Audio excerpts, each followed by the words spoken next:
How to disassemble and reassemble a TWSBI vacuum-filled pen. TWSBI fountain pens are easy to take apart for cleaning and maintenance. TWSBI even gives you all of the tools that you need for this. We showed you how to disassemble and reassemble a piston-filled TWSBI in part 1. In this video, we'll cover how to disassemble and reassemble a vacuum-filled TWSBI.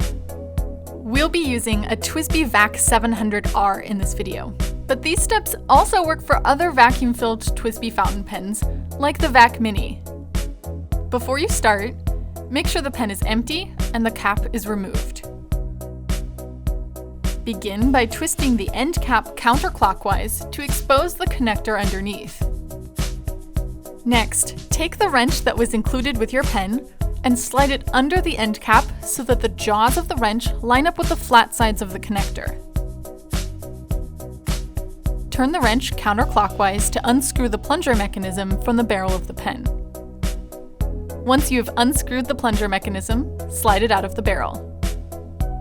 Now, you can apply some silicone grease to the piston and clean out the barrel of the pen.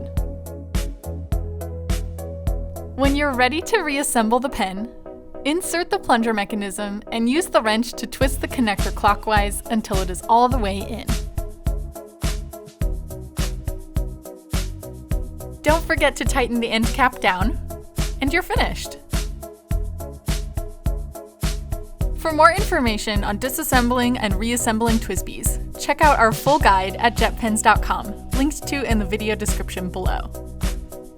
Also, be sure to check out part 1 to see how to do this with a piston-filled TWSBI. Thanks for watching!